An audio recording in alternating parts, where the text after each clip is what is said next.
Bago tayo magsimula, huwag kalimutang mag-like at share. Kung nagustuhan ninyo, mag-comment sa ibaba. Maraming salamat, let's go, ituloy na natin ang kwento.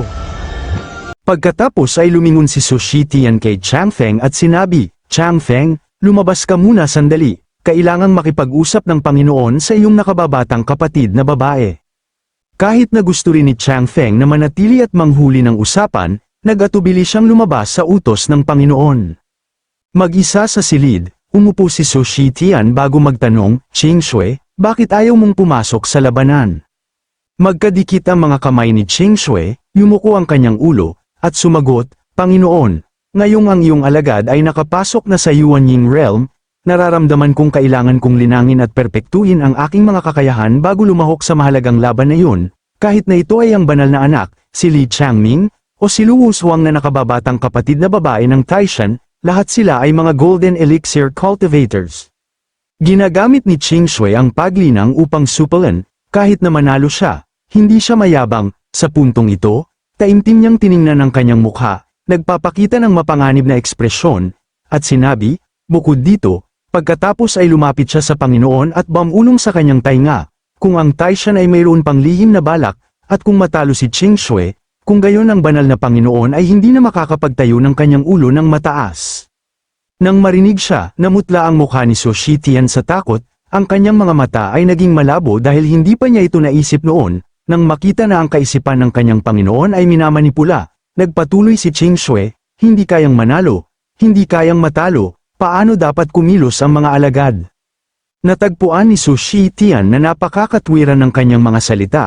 Tumayo at sinampal ang kanyang sariling ulo bago sumang-ayon, eksakto, pagkatapos ay itinaas ng matanda ang kanyang kamay sa kanyang bibig upang itago ang kanyang kahihiyan at sinabi, namuhay ako ng libu-libong taon, ngayon ay hinayaan kong ang isyu ng panalo at pagkatalo ang magpalabo ng aking paghuhusga, halos mawala ang kanyang sarili.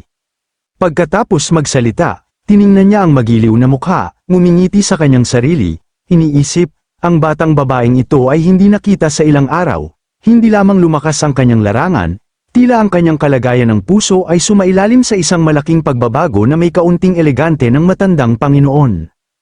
Nang makita na ayaw ni Qingshui na makipagkumpetensya, hindi siya pinilit ni Su Shitian, tumayo siya at sinabi sa kanya, batang babae na si Qingshui, naabot mo na ang Yuanying na tanawin, napagpasyahan ko na kapag natapos ang paligsahan sa sining pandigma na ito, ipahahayag ko sa buong Zicheng Holy Land na ang posisyon ng magiging banal na Panginoon ay sa iyo. Ano ang masasabi mo? Inaasahan na sasang-ayon si Qingshui sa matagal nang hinihiling na kahilingang ito, ngunit muli siyang umiling at tumanggi. Tumingin siya sa kanyang Panginoon at sinabi sa napakagiliw na tono, may mga bagay na hindi masunod ni Qingshui. 2 beses na tinanggihan sa isang gabi, hindi makapaniwala si Su Shitian, ano ito, isa na namang pagtanggi. Kaagad pagkatapos noon, lumapit si Qingshui kay Su Shitian at ipinahayag ang kanyang kasalukuyang nais, umaasang mauunawaan niya. Panginoon, ang puso ng alagad ngayon ay nais lamang linangin ang kalagayan ng puso sa kadalisayan, hindi iniisip ang posisyon ng banal na Panginoon. Si Changfeng na nakatatandang kapatid ang pinakaangkop na tao. Nang marinig ang mga salita ni Qingshui, hindi napigilan ni Su Shitian ang kanyang sarili, hinawakan niya siya at inuga pabalik-balik, sinusubukang makita kung magbabago ang kanyang isip, sa mga nakaraang araw na ito, ano ba talaga ang pinagdaanan mo? Tila wala ka nang pakialam sa posisyon ko bilang banal na Panginoon ngayon, sabi ni Su Shitian. Walang pag-aalinlangan, si Qingshui ay nagningning ang mga mata sa pagmamalaki at sumagot, Panginoon, hindi inaasahang nakipagkaibigan si Qingshui sa isang hindi matatawarang eksperto. Medyo nagulat si Su Shitian nang marinig ito at nagtanong, nakilala mo ang isang hindi matatawarang eksperto, bagaman nagtanong siya, sa kanyang loob, siya ay nagnininga sa inggit, bakit lahat ay nakakikilala ng eksperto maliban sa akin? Hindi na napigilan pa, lumapit si Su Shitian kay Qingshui, hinihingi, ano ang itsura ng taong ito, sabihin mo kaagad sa akin, sino ba talaga siya, anong larangan na siya ngayon? Si Qingshui ay nagpatuloy na ilarawan ang kanyang nalalaman tungkol sa tao sa kanyang Panginoon. Tungkol sa kanyang larangan, hindi ko alam, ngunit ang dakilang Panginoong Ye hindi lamang nag-iingat ng isang Demon King bilang alaga, kundi ginagamit din ng makalangit na kayamanan, ang Primal Stone, bilang pampalipas oras sa tsaa, at kayang tugtugin ang Hua Fan Piece gamit ang immortal na sandata na Tano, ito ay ilan lamang sa kanyang mga nagawa, walang partikular na espesyal. Nang marinig ng kanyang alagad ang ganitong pambihirang mga gawa, si Su Shitian ay nakaramdam ng goosebump sa buong katawan, ngunit tinapos ni Ching Shui na wala itong espesyal, na lalo siyang nagulantang. Narinig ito ni Su Shitian at labis na natakot kaya namaga ang laway sa kanyang bibig. Tahimik siyang nag-alala sa kanyang isipan, kung ang isang eksperto ay nakilala ang batang babaeng si Ching Shui, tiyak na yon ang nakatataas na supremo sa bibig ni Chang Zuan. Sa pag-iisip nito, doble ang antas ng pagkabalisa ni Su Shitian, mapagkunwari niyang naisip, mayroon bang ganoon katakat na nilalang sa mundong ito? Samantala, sa ibang lugar, si Chang Zuan ay nakatayo sa loob ng depensibong pormasayon ng sekta sa banal na lupain, tumingin sa paligid, tiningnan niya ang mga runang pormasayon kasama ang isang makulay na butil, sinabi niya sa kanyang sarili, ang selyong ito ay isang top grade na sinaunang kayamanan na ipinamana mula ng itatag ang banal na lupain ng Taishan, ngayon ito ay naging mata ng pormasayon ng proteksyon ng Taishan sa mahabang panahon. Kung ngayon ay gagamitin ko ang Qing Bronze Bell na ibinigay sa akin ni Su Shitian, isasama sa mata ng pormasayon, pagsasamahin ito sa selyo ng Taishan, ang dalawang sinaunang kayamanang ito na pinagsama ay magpapalakas sa pormasayon ng proteksyon ng bundok. Pagkasabi, agad niyang inilabas ang Qing Bronze Bell at isinama ito sa kanyang mata ng pormasayon, matapos matagumpay na pagsamahin, isang sinag ng berdeng liwanag ang nagningning sa kalangitan. Inakala niyang nagtagumpay siya, ngunit hindi, ang Bronze Bell na ibinigay sa kanya ni Su Shitian ay muling naselyohan, tiningnan ni Chang Zuan ang kampana na may kaunting pagkalito sa kanyang puso, ang matandang demonyong si Su Shitian ay malamang na hindi gustong matalo sa akin, gumamit siya ng isang spell upang selyuhan ang kayamanang ito, ngunit kahit na gayon, hindi niya ako mapipigilan. Hintayin mong gamitin ko ang Taishan upang alisin ang selyo sa kampanang ito, at bukas ay pupukawin ko si Su, ang matandang demonyong iyon. Pagkasabi nito, si Chang Zuan ay ngumisi ng napakasama. Walang pag-aalinlangan, dinala niya ang Bronze Bell sa labas sa bakuran, pagkatapos ay ginamit ang kanyang espiritual na enerhiya upang itaas ito kung saan naselyohan ang Taishan at sinabi, umakyat ka, ang Bronze Bell ay lumipad patungo sa selyo ng Taishan. At habang ito ay lumalapit, nang ang kampana ay bahagyang dumampi sa selyo ng Taishan, ito ay agad na sinipsip sa loob, pinagmamasdan ang eksenang ito mula sa ibaba, hindi napigilan ni Chang Zuan na magtanong ng may pagkamangha, ano ito? Ginamit niya ang kanyang mga kamay upang labanan ang kapangyarihang nagmumula sa parehong bagay at nagtaka sa kanyang sarili, ano ang nangyayari dito? Biglang, isang dilaw na liwanag ang nagningning ng diretso sa mataas na kalangitan, na ikinagulat ng buong sekta, sa kalaliman ng gabi, habang ang lahat ay natutulog, isang malaking pagyanig ang naganap at ang mga miyembro ng sekta ay lumabas upang tumingala sa kalangitan, sinasabi, anong nangyayari, bakit gumagalaw ang lahat? Mabilis na natukoy ng mga alagad ang pinagmulan ng pagyanig na ito at bulalas, mukhang nagmumula ito sa palasyo ng Taishan. Narinig din ng mga matatanda ang ingay at lumabas upang tasahin ang sitwasyon, sinasabi, anong nangyayari, bakit nanginginig ang lupa at gumagalaw ang mga bundok, tila isang malakas na puwersa ang malapit ng magpakawala, nakatatandang kapatid, nasaan siya ngayon? Sa sandaling yun, lumabas din si Su Shitian at tumayo sa likuran nila, sinasabing sa ganitong kalaking kaguluhan, mayroon lamang isang posibilidad, nang makita nila siya, ang tatlo ay nagulat at tinawag siya, Su, banal na Panginoon. Lumapit si Su Shitian sa kanila na nakakaramdam ng pagkabalisa at ipinaliwanag ang kanyang mga iniisip, tiyak na dahil ginagamit ng matandang si Chang Zuan ang sinaunang kayamanang ibinigay ko sa kanya upang palakasin ang pormasayo ng proteksyon ng bundok ng Taishan, yun lamang ang paliwanag. Agad na naunawaan ng matanda ang sitwasyon at nagtanong muli ng may pagkabigla, maaari bang ang Qing Bronze Bell ay nagtatago ng kaunting masamang enerhiya na yun? Oo, tama yan, sabi ni Su Shitian bago siya nagngalit ng kanyang mga ngipin, hindi makapag-isip ng mahinahon sa kanyang isipan, matanda. Bakit ka nagmamadali? Tumayo siya habang tinitingnan ang gulo sa harapan niya at naisip, akala ko gusto mo lang buksan ang selyo upang pakawalan ng espiritual na sandata at anyayahan ng mas mataas na kaluluwa upang hawakan ito. Ngunit hindi ko inaasahan na ganyan ka mabibigo. Kung hindi kakayanin ng depensibong pormasayo ng bundok ang kapangyarihan ng sinaunang sandata, Kung gayon ang mga alagad ay mabilis na sumugod sa bulwagan ng Taishan upang makita kung ano ang nangyayari at nagtanong, anong nangyayari? Si Su Shitian ay nagmadali rin sa pinangyarihan at pagkatapos masuri ang sitwasyon, sinabi niya, tapos na, at pagkatapos ay nag-alala na naisip, ang pinakamasamang sitwasyon ay nangyari na. Ang gintong liwanag ay patuloy pa ring kumikinang ng diretso sa kalangitan, at ang mga matatanda ay nag-alala nang makita nilang napakalakas ng kapangyarihan, mabilis nilang pinutektahan ang mga alagad, pinagsama ang kanilang mga espiritual na sandata upang bumuo ng isang malakas na protektibong bilog. Sa sandaling ito, sa labas ng banal na lupain ng Taishan, ang daloy ng kapangyarihan na iyon ay naging mas malakas kaysa dati. Sa isang kisap mata, ang daloy ng kapangyarihan ay biglang nawala sa hangin at nagdulot ng malaking pagsabog sa kuryente ng Taishan, ang buong silid ay naging usok. Ang mga matatanda, nang makita kung ano ang ginagawa ng daloy ng kapangyarihang ito, ay nagpanik, hindi, ang daloy ng kapangyarihang ito ay masyadong malakas, natatakot kami na hindi namin kakayanin. Sa sandaling ito, ang mga alagad na nakatayo sa loob ng protektibong bilog ay nakakita rin ng mali dito, ngunit hindi alam kung ano ito. Teka, ano yun? Sa sandaling ito, mabilis na sumugod si Chang Zuan at malakas na tinawag si Su Shitian, Su Shitian, ginawa mo bang isang sinaunang kriminal ang matanda? Nang marinig ang kanyang boses, ang mga alagad ng matanda ay lumingon at nang makita nilang ligtas pa ang kanilang Panginoon, masaya nila siyang tinawag na, Panginoon. Pumasok si Chang Zuan sa loob ng protektibong bilog. Tinawag siya ng mga matatanda na banal na Panginoong nakatatandang kapatid, pagkatapos ay sabay-sabay siyang tinanong kung ano ang eksaktong nangyari. Si Chang Zuan ay nagulat pa rin habang sinasabi sa kanila na ang bronze bell ay hindi isang kayamanan kundi isang immortal na sandata na peke na may espiritual na sandata. Sinabi niya sa puntong iyon na ang bronze bell ay lumabas din sa labas na nakatayo sa protektibong bilog na ito.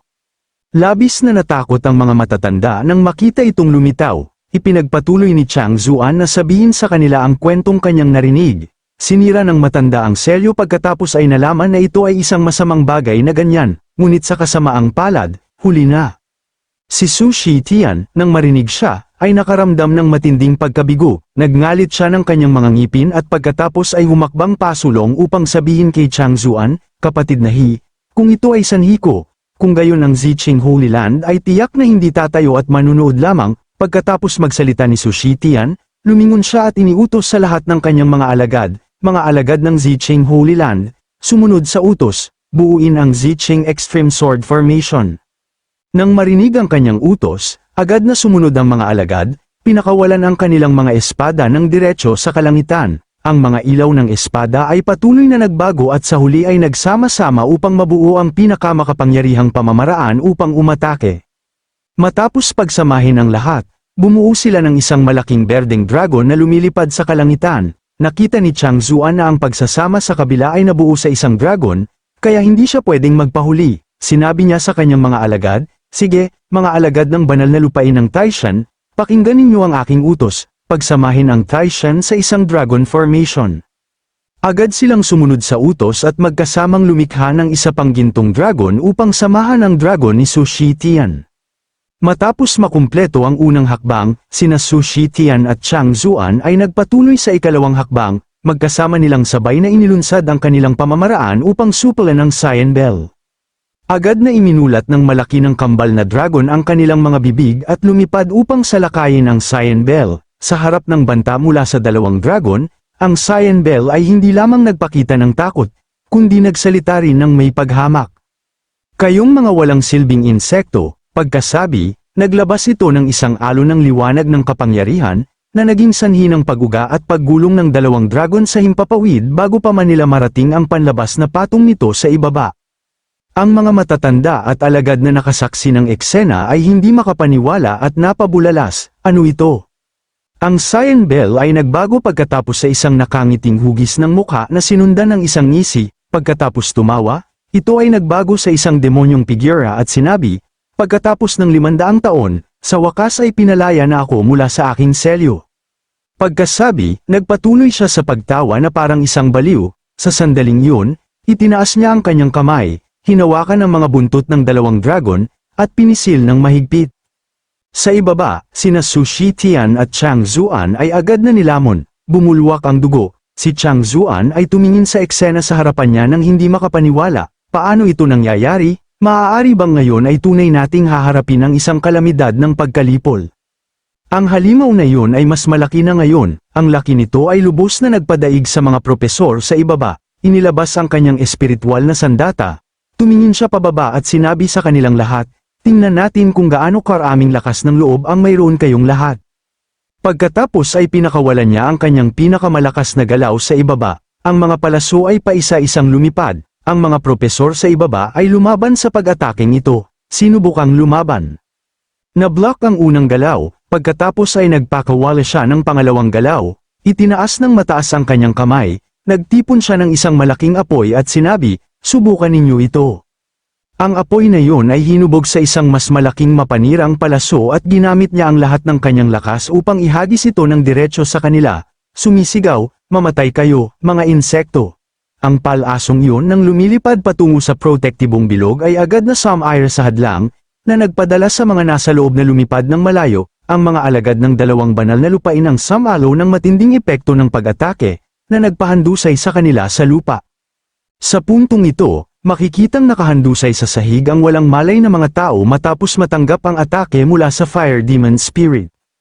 Tumayo sang Fire Demon, sa itaas, nakatingin sa kanila ng may mayabang na ngiti, isang ngisi ng kasiyahan na nagdulot pa ng luha sa kanyang mga mata. Kayo ay tunay na mahihina, hindi ninyo kayang panindigan kahit isang galaw lamang mula sa akin, magsunod Sun Yuan kayong maging pain para sa akin, sabi niya.